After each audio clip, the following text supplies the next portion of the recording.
Berkatalah kami sekalian yang hadir pada hari ini, dan kami siap mendengar firman-Mu. Kami mohon kuasa Roh Kudus Engkau bekerja di tengah-tengah kami, memberikan pencerahan, haleluya, memberikan perilhaman bagi kami, sehingga kami sungguh-sungguh menikmati suara Tuhan yang membangkitkan itu ya Tuhan. Kami mohon bala tentara surga yang mengkawal kami sementara kami menikmati sajian roti yang hidup yang turun dari surga. Terima kasih Tuhan.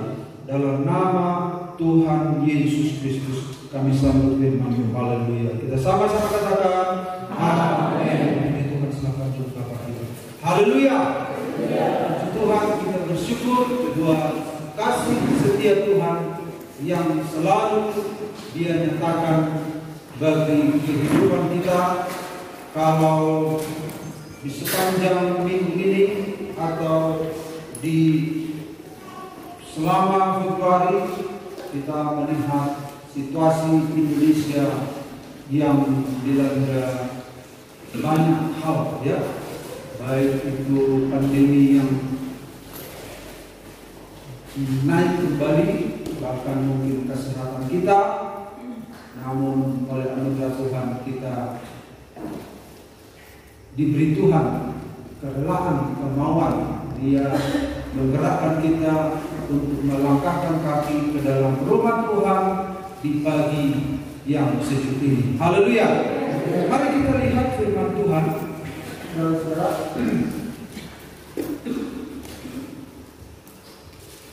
kita sudah dengarkan firman Tuhan ini berulang-ulang dan akan kita memang akan dengarkan terus firman ini berulang-ulang, karena dari sini kita akan mengangkat apa yang ingin Tuhan nyatakan kepada kita. Mari kita baca bersama-sama. 1, 2, 3. Tetapi ada firman Tuhan kepada Samuel, janganlah pandang parasnya atau perawakan yang tinggi, sebab aku telah menolaknya. Bukan yang dilihat manusia yang dilihat Allah. Manusia melihat apa yang di depan mata, tetapi Tuhan melihat. Haleluya. Manusia melihat apa yang di depan mata, tetapi Tuhan melihat apa yang di dalam hati, artinya yang tidak terlihat. Nah, nanti kita lihat penjelasannya ini, dan pasti kita sudah tahu latar belakang ayat ini, yaitu ketika Samuel memilih anak-anak Isai menjadi raja. Pada hari ini kita akan melihat kembali ya, karena saya pikir firman Tuhan itu adalah selalu baru, walaupun sudah ribuan tahun yang lalu.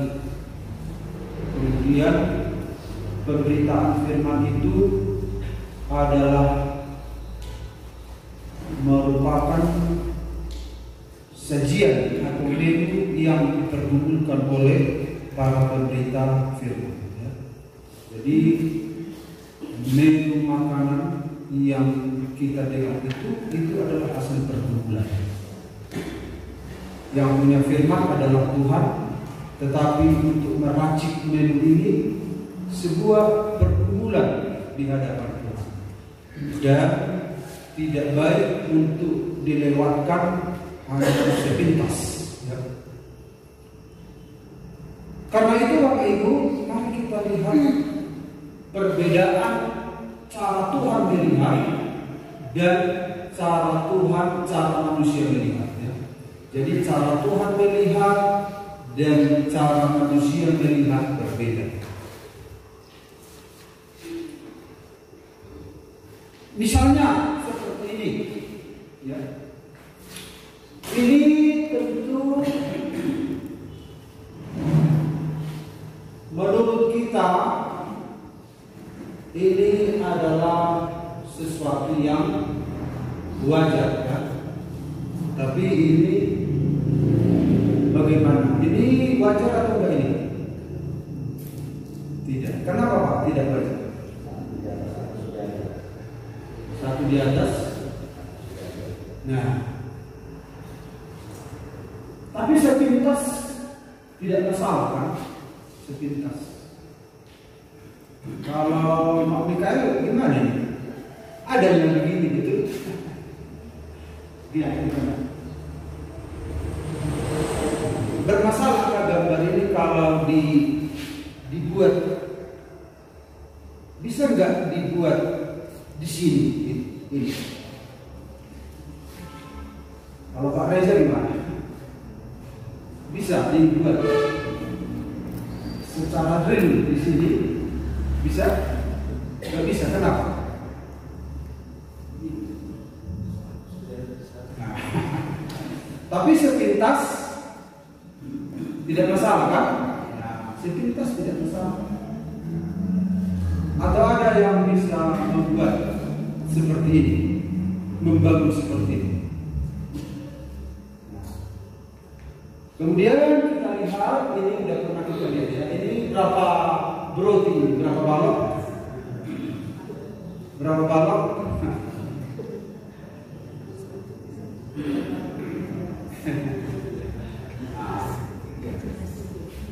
Coba Oppo Ferdianto, 3 apa kamu? 3 Opa. Apa nama jawab? Nomor jawab? Dulu mana Bapak? Mana? Nah, iya. Sifat dulu, sifat opat. Iya kan? Ya, nama dibalik dulu, nama dibalik opat.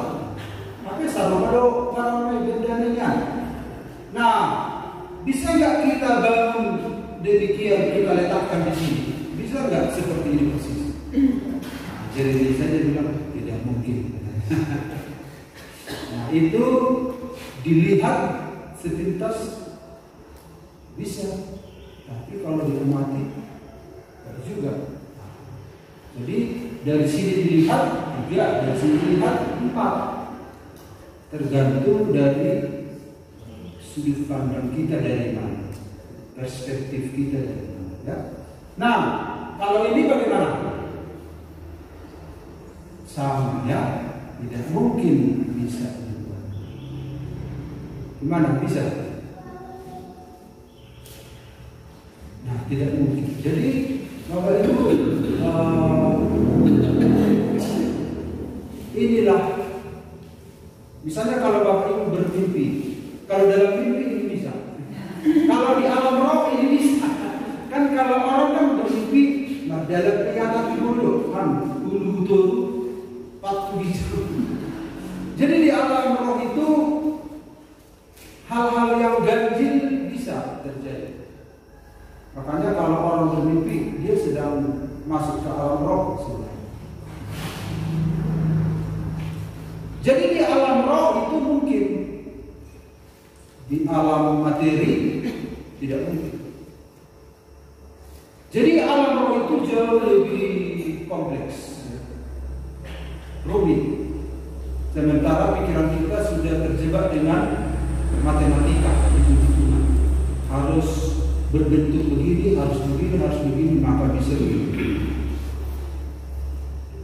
Nah, karena itu kita akan mempelajari tentang sudut pandang ini ya. Kita sudah pernah belajar, tapi saya ganti judulnya menjadi perspektif. Padahal sama saja, sama saja.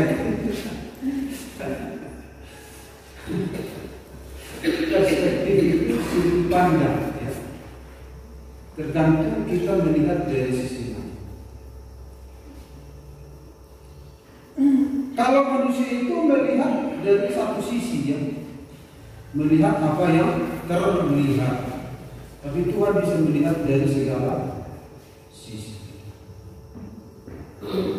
Nah, karena kita tidak maha kuasa, maka kita seringkali gusar dengan apa yang terlihat. Gusar dengan apa yang di depan apa yang dilihat oleh yang di depan kita, susah. karena terjebak dengan itu tadi. Karena Allah kita ini manusia yang diam di dalam itu. Makanya kalau bicara tentang Tritunggal, manusia itu langsung pikirannya matematika. Gini. Mana bisa? Padahal dia roh.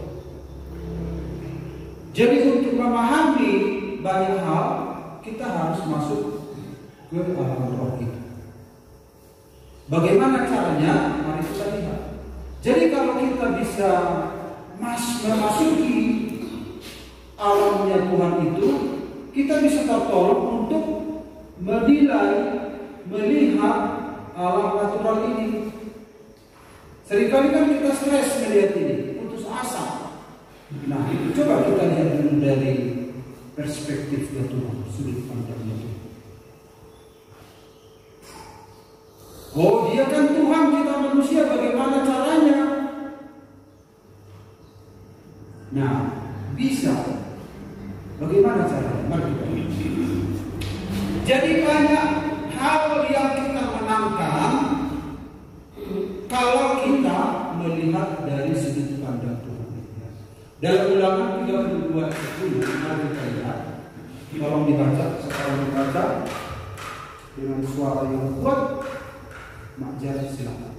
Makjar berapa banyak anak bisa mendengar semua dengan kualitas suara yang sama sampai ke belakang. Makjar itu keunggulannya ya. Silakan baca. Ulangan 32 ayat 10. Didapatinya dia di suatu negeri, di padang gurun, di tengah-tengah kehancuran dan auman padang belantara. Dikelilinginya dia dan diawasinya, dijaganya sebagai biji matanya. Nah, orang Israel itu katanya dijaga sebagai biji mata. Nah, ini biji mata tadi. Tentu di langit tidak ada mata seperti ini ya. Jangan salah mengerti, ini hanya ilustrasi saja ya. Nanti Bapak Ibu cari, Bapak kanan nanti tengok depan rumahnya. Siapa tahu ada mata Tuhan. Ya, ini hanya ilustrasi.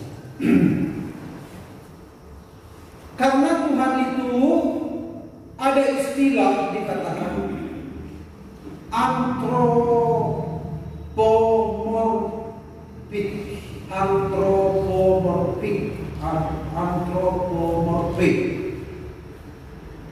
Artinya adalah antropologi, maksudnya kan manusia. Jadi Allah itu seringkali menggunakan istilah-istilah manusia untuk memberitahukan, menyatakan diri. Misalnya, mata Tuhan ada di segala tempat. Nah, padahal dia kan roh. Berarti mata. Gitu. Dia roh. Tapi dia menggunakan istilah manusia untuk menjelaskan dirinya, karena di alam roh itu susah dibahasakan. Tidak terbatas kosakata manusia untuk menjelaskan yang roh ini. Makanya Tuhan mengatakan, di tangan kananku ada kemuliaan, di tangan kiriku ada panjang umur. Memangnya Tuhan itu punya tangan, punya tangan kanan, tangan kiri? Dia roh. Dia menyesal. Makanya Tuhan itu manusia, jadi dia menyesal. Tapi dia menggunakan istilah-istilah manusia untuk menjelaskan kondisi, menjelaskan kepada manusia supaya mudah mengerti. Telinga Tuhan tidak kurang panjang untuk mendengar. Lalu kita katakan panjang kali telinga Tuhan itu bukan. Tapi dia menggunakan itu semua hanya untuk menolong manusia bahwa dia mendengar semua suara. Bahkan suara yang tidak berbunyi pun dia dengar. Jadi dia itu yang disebut dengan antropomorfik ya. Allah menggunakan istilah-istilah manusia untuk menjelaskan diri. Nah, lalu saudara-saudara, kalau dikatakan di sini bahwa Israel itu adalah biji mata Tuhan, berarti biji mata mata itu ini kan biji mata. Seperti orang Israel biji mata Tuhan, kita juga adalah biji mata Tuhan. Misalnya kalau Bapak Ibu ada rumah tinggal misalnya begini kondisi saudara ini, lalu tiba-tiba ada orang yang entah melihat sesuatu gitu, tiba-tiba apa yang dilakukan oleh mata kita secara refleks, mata kita gimana? Tertutup. Kenapa begitu spontan? Karena itu sudah Tuhan setting supaya mata kita itu tertimbun. Misalnya ada yang melempar pasir, langsung mata kita gini. Jadi perlindungan untuk mata ini jauh lebih tubuh kita jauh lebih respon untuk melindungi mata ini daripada melindungi. Misalnya kalau ada yang lempar dari sana kan, kadang kita nggak tahu, aduh bisa nama jangkrik kaki. Tapi kalau mata kita langsung dia langsung. Jadi artinya kalau kita adalah biji mata Tuhan, berarti Tuhan itu spontan melindungi kita. Tuhan itu refleks, ada gerakan refleksnya untuk melindungi anak-anak. Jadi perlindungan Tuhan diibaratkan seperti melindungi biji mata. Jadi Tuhan itu melindungi kita. Amin. Melindungi kita karena kita adalah anak-anak. Nah, kemudian kita lihat lagi Mazmur 17 ayat 8. Peliharalah aku seperti biji mata. Ya. Jadi kita ini dipelihara seperti biji mata. Jadi kita tidak dikatakan di sini dipelihara seperti bunga di pot, dipelihara seperti ternak, dipelihara seperti hal-hal itu. Khusus pemeliharaan Tuhan kepada kita disebut memelihara kita seperti biji mata. Artinya dia menjaga sedemikian rupa, dia punya gerakan yang spontan untuk menjaga kita. Makanya ketika si Saulus pergi untuk membunuh orang-orang Kristen, apa yang terjadi di tengah jalan? Maka datanglah cahaya dari langit dan bersuara, Saulus, Saulus, mengapa engkau menganiaya aku? Apa kata Saulus? Siapa kau Tuhan? Akulah Yesus yang kau aniaya.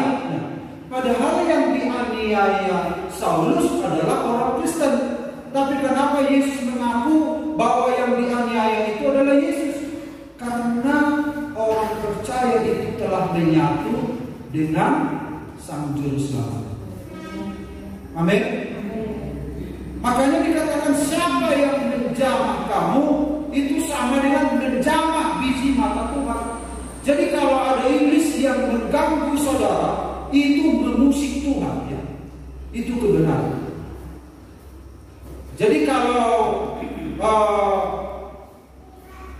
hukuman belum datang kepada iblis karena dia baru mengganggu kita, bukan berarti Tuhan tidak tahu.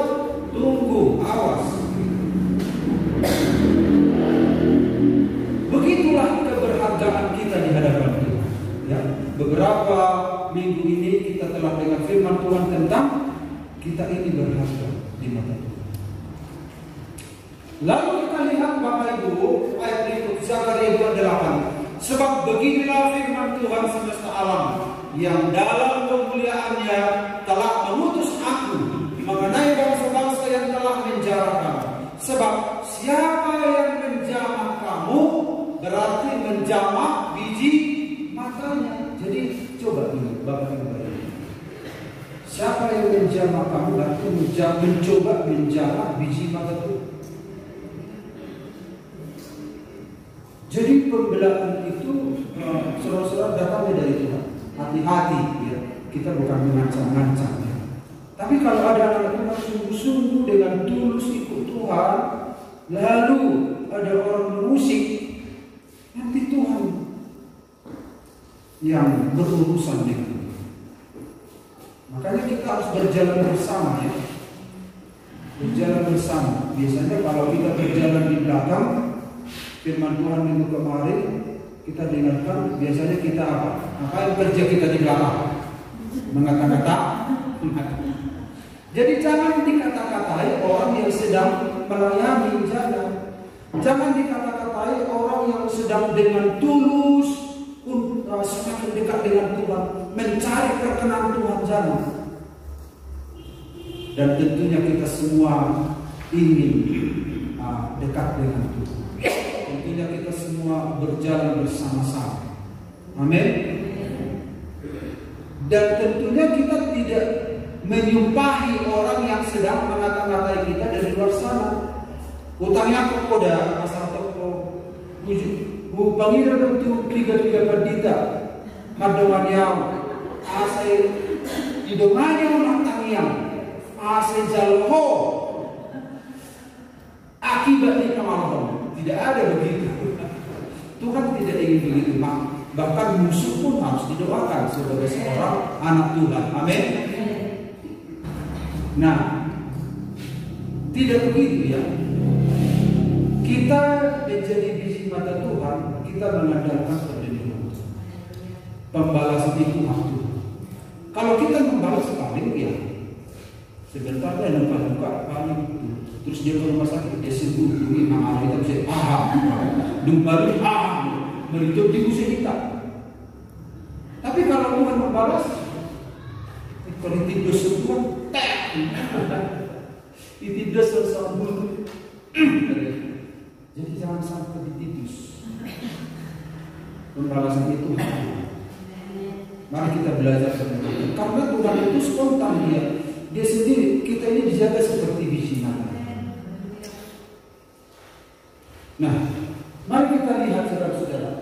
Berpeganglah. Nah, kemudian selain kita biji mata Tuhan, untuk memahami tentang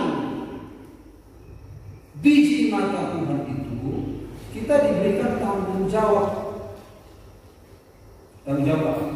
Berpeganglah pada perintahku dan engkau akan hidup. Simpanlah ajaranku seperti biji matamu. Seperti Tuhan menjaga kita seperti biji mata, kita pun harus menyimpan ajaran Tuhan seperti biji mata. Seperti Tuhan dengan secara refleks dia menjadi kita, secara refleks juga kita menjaga kebenaran yang sudah kita terima seperti menjaga biji mata. Kenapa disamakan antara kita dan kebenaran? Jadi kita kan sudah belajar tentang gambar serem. Kita ini kebenaran Allah. Kebenaran Allah. Jadi bagaimana cara Tuhan menjaga kita? Seperti itu juga kita menjaga kebenaran. Ada tindakan spontan dari kita. Jadi kalau saudara mendengarkan di YouTube ajaran-ajaran, saudara langsung refleks melihat ini kayaknya pas.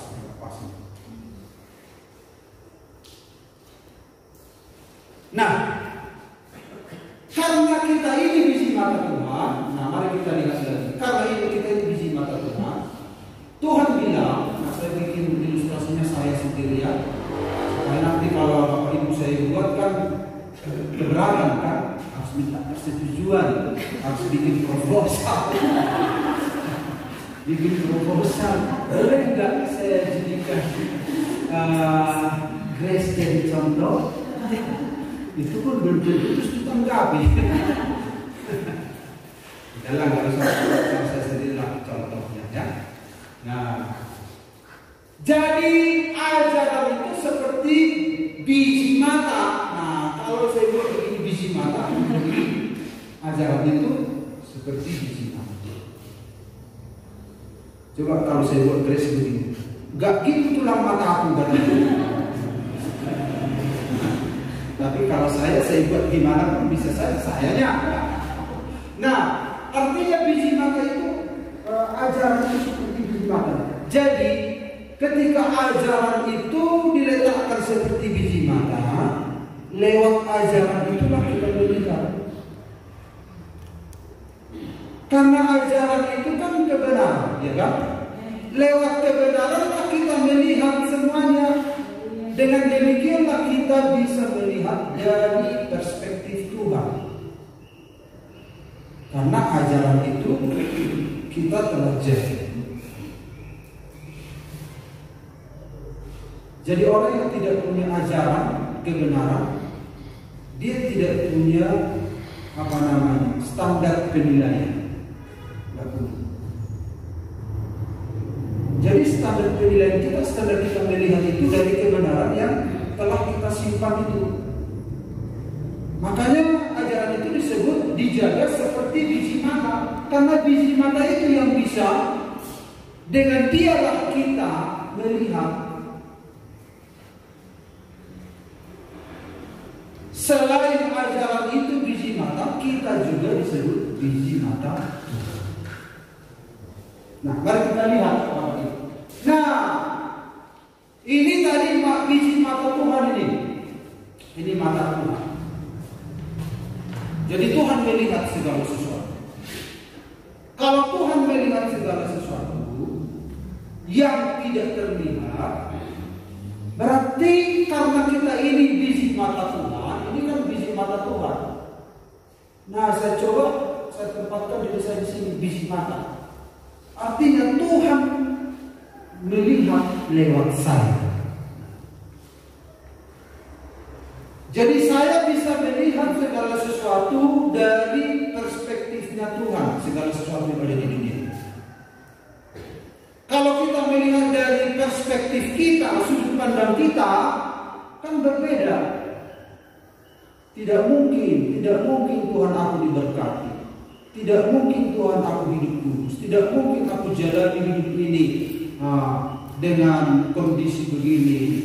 Tidak mungkin pendapatanku bisa menutupi kebutuhanku. Tidak mungkin aku bisa menyekolahkan anakku. Tidak mungkin, karena dilihat semua, dia mendata seluruh kehidupannya. Aku orang bodoh, tidak ada faktor yang mendukung. Kemudian banyak hal yang dilihat dari secara fisik tidak mungkin. Makanya dia stres, dia putus asa. Kan sebentar kan baru kerja sudah lemas. Jangan kuat-kuat kerja tadi. Nah, kalau manusia kan bisa bilang tidak bisa. Tapi kalau dari sudut pandang Tuhan, tidak ada yang mustahil. Amin. Tidak ada yang mustahil. Makanya disebut tidak ada yang mustahil bagi orang percaya. Karena dari sisi alam roh ini bisa menunggang-balikkan apa yang di alam materi ini. Oh, yang mengada-ada yang kalau dari dia mungkin begitu. Nah, bukankah firman Tuhan itu adalah iman timbul dari pendengaran oleh firman? Firman itu roh, spiritual sifatnya, logos. Allah itu roh, Bapa itu roh, logos itu, firman itu roh. Roh kudus adalah roh. Jadi Allah kita roh.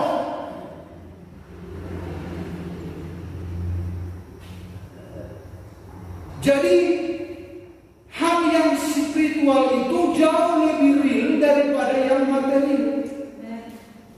Jauh lebih matang.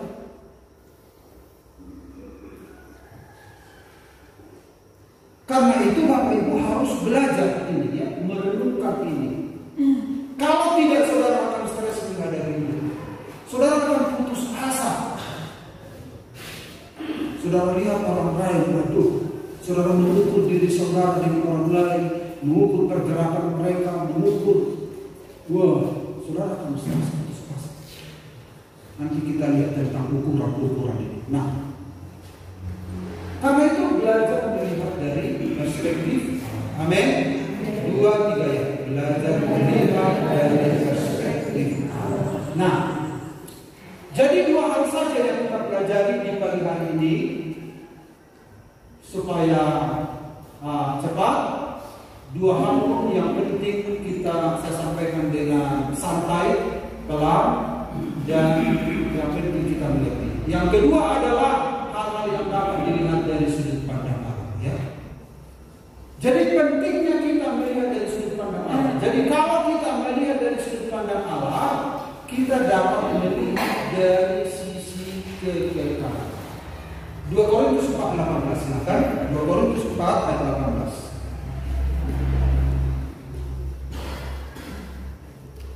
Silakan dibaca. Siapa yang bisa dengan cepat? 2 Korintus 4 ayat 18. Sebab kami tidak memperhatikan yang kelihatan, melainkan yang tak kelihatan. Karena yang kelihatan adalah sementara, sedangkan yang tak kelihatan adalah kekal. Iya, terima kasih. Yang tak kelihatan kekal. Apa yang tak kelihatan itu? Yaitu alam roh tadi tidak kelihatan. Kemudian hati itu spiritnya manusia tidak kelihatan. Itu yang tidak kelihatan. Jadi kalau kita, saudara-saudara, melihat dari sudut pandang Allah, maka kita bisa melihat dari sisi Tuhan kekekalan. Jadi dari sisi kekekalan kita melihat yang sementara ini. Ini kan sementara. Kita hidup di dalam dunia yang sementara. Nah, karena kita hidup di dunia yang sementara ini, kita berusaha, kita gundah-gulana, kita berjuang, kita ngos-ngosan, seperti lain, umur mana sama, maka ribut, dalam dope, mengontrak dope, adigape, bahkan ada hamba Tuhan pernah di wilayah Jawa, dia sudah hamba Tuhan, dia bilang keceplos dari pernyataannya waktu dia kesaksi. Hamba Tuhan enggak majelis wilayah PSLRP. Ternyata kepengurusan majelis sebuah prestasi bagi hidupnya. Padahal saya tidak pernah berpikir di situ. Tahu-tahu ketua juga. Mana lebih bagus? Tidak pernah berpikir ke situ. Tahu-tahu jadi ketua juga. Tapi orang ini ngos-ngosan begitu. Jadi karena ini yang sementara ini di sini orang ngos-ngosan sekarang. Karena berpacu dengan waktu. Tahun ini sekarang sudah bulan berapa ini? Wah, berpacu semua di dunia yang sementara. Dikejar semua, dikejar. Terbit matahari, lalu terbenam. Terbit matahari, terbenam, kerja lagi dan begini terus. Tanpa disadari, umur makin bertambah, kulit makin keriput. Kita lihat juga orang-orang lain, wah, mereka sudah berjalan di depan sana. Bagaimana? Lalu karena desakan waktu ini, kita salahkan ini, potong. Coba dari dulu kalau ini. Akhirnya, karena dipaksa oleh yang sementara ini terjebak dengan waktu. Nah, coba kita lihat dulu yang sementara ini dari sisi hatong-tongong yang tidak ada waktu. Kita lihat, masih dirokai berkulit karena bumi itu kan berputar, mengelilingi matahari, kemudian bumi berputar pada porosnya. Dilihat dari sudut kekekalan itu, kasihan sekali, wah, kocak kacir semua. Lalu kita lihat ikut kocak-kacir juga di dalam. Karena kita lihat dari sisi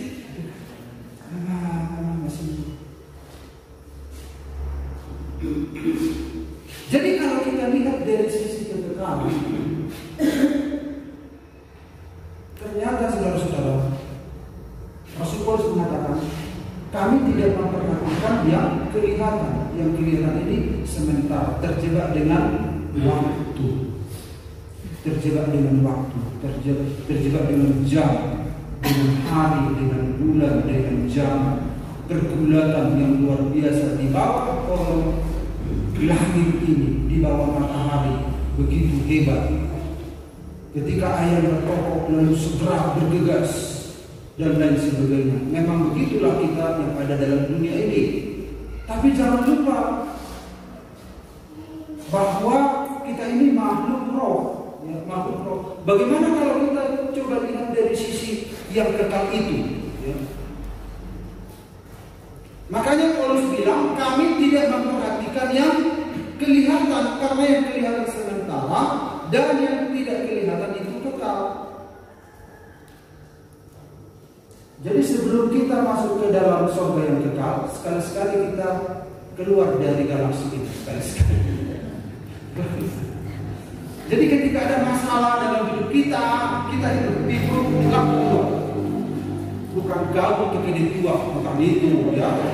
Lalu menghindar, dibiarkan anak-anak dan istri di dalam kotak kacir. Tapi kepala rumah tangga di gereja kita nggak ada begitu, ya. Kalau ada masalah, dia langsung turun. Kepala rumah tangga di gereja malam langsung turun.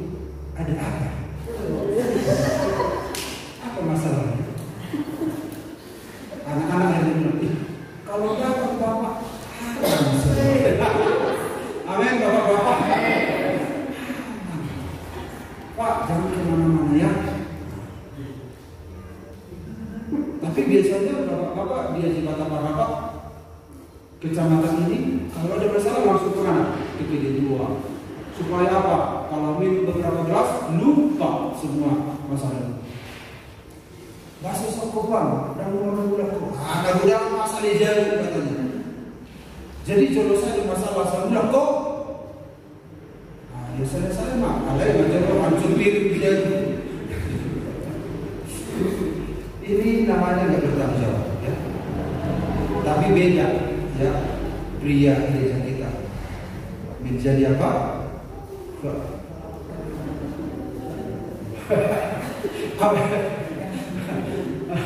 Jadi apa Pak Reza? Betul katanya. Setelah Pak Reza datang, masalahmu apa masalahmu? Tenang, luar biasa ya. Nah, jadi kalau kita lihat dari sisi kekalan, kita bisa mengurai ya masalah-masalah yang jadi kita bisa melihat dari sudut pandangnya Tuhan. Jadi kalau dari sudut pandang kita kan kita pikirnya aman-aman. Dari sudut pandang Tuhan kita lihat ini siswa nggak biasa apa? Kau pikir udah berjual apa? Apa berbeda juga? Alai dipikir sok kita tapi kita nama. Jadi makanya Yesus bilang, ketika aku datang maka kamu berdosa. Tapi ketika aku tidak datang, kamu tidak berdosa. Artinya kehadiran Yesus memberitahukan bahwa mereka itu berdosa. Karena Yesus itu adalah patron kebenaran. Kalau tidak ada patron kebenaran datang, orang itu merasa benar sendiri. Coba kalau kita lihat dari sudut pandang kita, berjalan masalah beda-beda. Ampun Tuhan, kau pikir doa dasar. Nah, itu lihat dari sudut pandang itu. Kemudian yang berikut adalah kita menyadari campur tangan Allah. Tapi kita selalu dia Tuhan di mana kau Tuhan? Di mana kau Tuhan ketika aku menderita? Di mana kau Tuhan ketika aku ada masalah?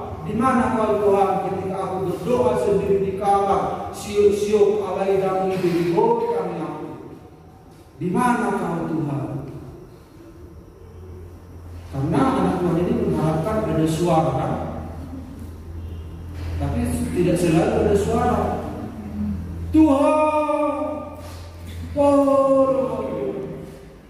pabigyo maju suara. Yang diharapkan Makjer apa ketika dia doa? Hostina anakku. Tapi nggak datang-datang. Yang ditunggu Makjer nggak datang suara itu. Teguhkanlah aku Tuhan, panggillah suaraku. Kita harapkan seperti Tuhan memanggil Samuel, Samuel. Ternyata nggak datang juga. Kita berdoa, Tuhan, aku ingin mendengar suara, tapi nggak ada juga suara. Kita merasa Tuhan itu gimana Tuhan itu? Itu juga yang dialami oleh siapa? Si Gehazi. Ini tentara banyak. Om, kata ini si Elisa.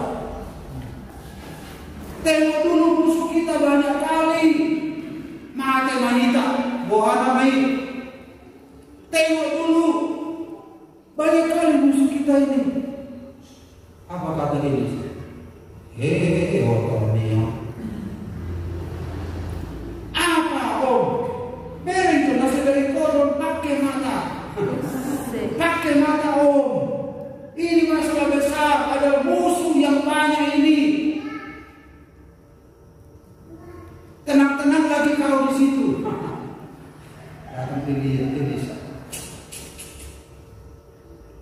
Datang si Gehazi. Kalau geleng-geleng kepala dah bohong. Saya kau musuh harusnya bergerak atau kabur, melawan atau kabur.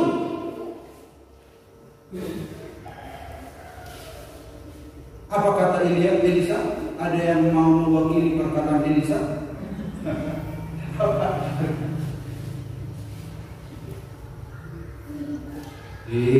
Apa doa Allah? Berin tu nak nama apa minggu ada dalam energi ada bawa kita. Pakai otak non. Berin tu muslim. Unang orang pulang hitam berin tu kisah nyata real. Nyata dan musuh. Mau mahita. Mau datang mampu kita mengalok kabur mahita. Sonari dokter mahata. Baru. Diuntungkan mudah Tuhan di manandang.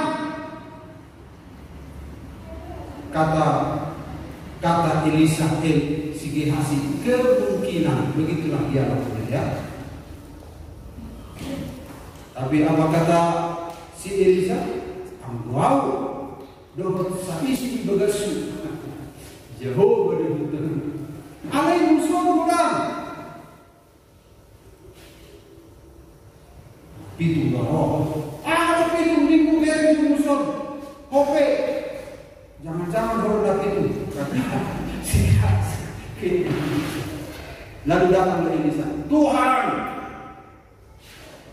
baik maju mata ni si Gehazion. Sama mereng. Lalu tersinggunglah si Gehazi. Mereng kau. Masih tak mereka kosong ni. Asal bagaimana bahwa ada Tuhan bersama dengan kami melawan musuh. Akhirnya apa terjadi? Tuhan buka mata si Gehazi. Ternyata ada malaikat pasukan tentara Allah jauh lebih banyak daripada musuh. Langsung kaget si Gehazi. Wah, mereka mereka ini bagaimana? Makanya melihat dari sudut pandang Allah, kata si Elisa. Dari sudut pandang Allah, kita melihat bahwa dari pihak Allah, Allah juga bergerak ketika anak-anaknya mengalami kekerasan. Tapi dari sudut pandang kita, orang kita adalah orang. Dia doa Tuhan, kita salahkan ini, kita salahkan itu. karena desakan di waktu ini kan bumi yang berputar ini kan banyak desakan, intimidasi, tekanan. Kalau ini harusnya kurang cepat, harus begini, bertindak dan lain sebagainya. Tapi si Elisa lihat, tolong Tuhan bukakan mata si Gehazi. Akhirnya apa? Ternyata ada tentara Tuhan jauh lebih baik. Jadi ini ya. Jadi kita harus melihat persoalan kita ini dari sudut pandang Tuhan. Jadi kalau Bapak Ibu punya persoalan, lihat Tuhan ada bersama dengan kita. Haleluya. Tuhan tidak meninggalkan kita. Tuhan menyertai. Ini butuh iman, Bapak. Saudara harus renungkan firman ini. Ini bukan hanya sebuah cerita. Ini apa yang sudah Tuhan wujudkan. Itu tadi satu kata dari orang tadi. Tuhan sudah kunci. Tuhan sudah kunci kuasa maut itu, kuasa kematian itu. Dia bangkit. Jadi kita berjalan di jalan yang sudah Tuhan selesaikan. Itu butuh perenungan. Saudara harus renungkan, saudara harus pergumulkan itu supaya menjadi milik kita, supaya kita bisa berjalan di sana. Saudara harus pergumulkan itu terus, saudara renungkan. Nah, kemudian bahkan ketika saya berkhotbah pun, saudara mungkin tidak melihat ya, ada malaikat juga. Ada malaikat. Beritakan terus. Ini kan ada malaikat. Iya, beritakan terus. Nah, jadi kuasa kegelapan juga ada untuk menggagalkan saudara dengan firman Tuhan. Tapi ada malaikat. Tapi karena kita kan seringkali terjebak di dunia natural ini, kita mengabaikan itu. Tapi manusia itu makhluk roh. Makanya ketika Roh Kudus datang, Roh Kudus itu membawa kita mulai ke alam roh itu. Dan bahkan ada malaikat yang mendampingi setiap anak-anak Tuhan. Ada malaikatnya. Amin. Ada malaikatnya. Ada juga malaikat yang mendampingi orang tidak percaya. Karena malaikat ini sifatnya melayani manusia, juga melayani Allah. Kalau malaikat orang percaya itu akan menopang dia, mendampingi dia untuk masuk ke dalam kekekalan. Kalau malaikat orang tidak percaya itu mendampingi dia untuk masuk ke dalam neraka. Makanya berperang ini.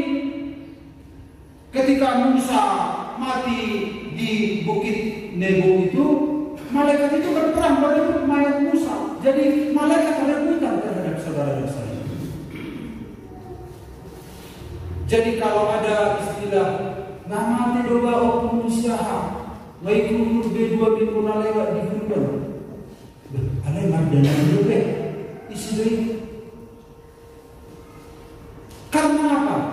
Ada yang mendampingi dia dari sejak kecil sampai tua. Karakternya orang itu menyatu dengan karakter pendampingnya. Jadi itu adalah roh jahat.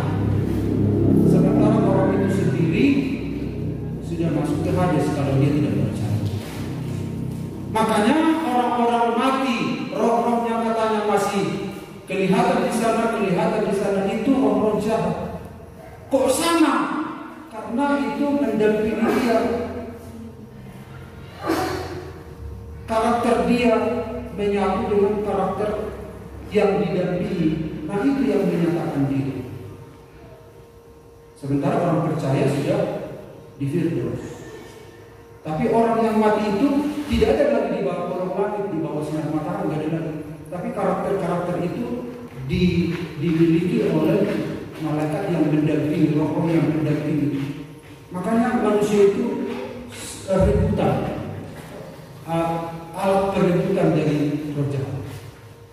dan roh dari Allah dan malaikat. Karena Bapak Ibu berharga di mata Tuhan. Dan roh jahat itu ingin merebut orang masuk ke dalam neraka. Jadi jangan sampai saudara tidak bernilai, saudara berharga di mata Tuhan. Bahkan malaikat pun berebutan terhadap saudara saya. Amin. Ya, selanjutnya waktu nanti kasih ya. Kita tidak mudah menghakimi orang kalau kita melihat dari sudut pandang Tuhan. Nah, misalnya ini si Isai, si Samuel ingin memilih raja. Mana raja? Mana anakmu? Inilah orang dia jadi raja. Lewat. Si anak nomor 2, oh ini cocok Tuhan jadi raja. Lewat. Bukan itu. Anak nomor 3, bukan itu kata Tuhan. Ini anak nomor 4, ini cocok jadi raja. Mau diurapi Samuel. Aku melantik engkau jadi raja. Berhenti. Baru dibilang raja. Berhenti. Siapa anak Tuhan? Anak 1, anak 2, anak 3, anak 4, cocoknya. Oh, anak ke-5 mungkin. Sini diurapi jadi raja. Stop. Anak ke-6. Stop. Anak ke-7. Ini dia. Ini yang terakhir ini mungkin. Aku lantik engkau menjadi raja, mau diurapi. Aku melantik engkau pada hari ini, hari Minggu, tanggal 3 Februari 2000 sekian, menjadi raja. Stop. Bukan itu jadi raja. Siapanya? Lalu ditanya si Samuel, lain Isai, kamu udah pegang lembut, kamu udah pegang hari, geleng tuh dia cocok jadi raja. Ale maju, alana daun enggak, ada sampai pintu nih, dan ini udah Tuhan, coba maju. Emang mah aduh geleng tuh mana? Maju. Ikut anak muda enggak, mana Tuhan. Datanglah dia dari pintu. Dia kan pakai celana mungkin bisa dengan tali sampai gini. Ada apa om? Langsung kaget si Samuel. Langsung ada suara. Urapi dia jadi raja. Mana mungkin ini jadi raja? Urapi dia jadi raja. Wah, mau tidak mau Samuel harus urapi. Aku lantai. Karena dia segera Tuhan bilang, kamu melihat apa yang di depan mata. Aku melihat apa yang ada di dalam hati. Karena hatinya Daud memenuhi punya kualifikasi sebagai seorang raja. Karena koneksinya dengan Tuhan baik. Nah, kita seringkali menghakimi orang berdasarkan apa yang kita lihat. Nah, kita lewatkan saja ya. Nah, kemudian hal-hal yang dapat dilihat dari sudut pandang Allah. Coba lihat dalam 1 Korintus 4, 3 dan 4. 1 Korintus 4, 3 dan 4. Silakan dibaca dengan suara cepat, suara keras. Silakan. 1 Korintus 4 ayat 3 dan 4. Demikian firman Tuhan. Bagiku sedikit sekali artinya, entahkah aku dihakimi oleh kamu atau oleh suatu pengadilan manusia. Malahan diriku sendiri pun tidak kuhakimi, sebab memang aku tidak sadar akan sesuatu. Tetapi bukan karena itulah aku dibenarkan Dia. Yang menghakimi aku ialah Tuhan. Nah, terima kasih. Mari kita lihat ada 4 yang menghakimi kita. Yang pertama adalah yaitu entahkah kamu. Ini saudara dekat kita seringkali membuat ukuran terhadap kita. Akhirnya kita gusar. Orang yang dekat ini maunya kau begini, harusnya kau begini. Sebagai peparni lingkungan,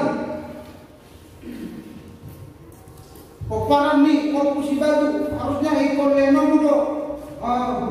Sudah kamu bantu dan lain sebagainya.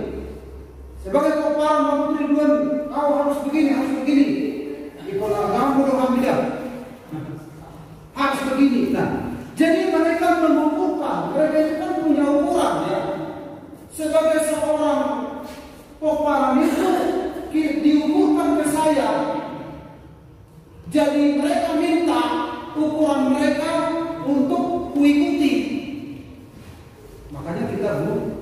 rusak. Hanya dari sudut pandang Allah, nanti kita lihat dari sudut pandang Allah. Apa yang Tuhan harapkan dari kita, bukan? Permintaan orangkah yang, ukuran orangkah yang harus kita hidupi? Lalu yang berikut, kemudian ukuran masyarakat. Tolong ukur masyarakat.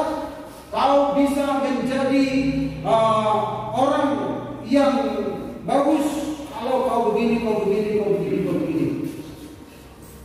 Masyarakat bilang, "Ena masa igabat ursa, ina masa ima daulah." Jadi bahwa masyarakat memula masa memang itu ukuran. Oh, setuju kok. Jadi kita ini seringkali diminta orang banyak untuk melakukan tolak ukur mereka.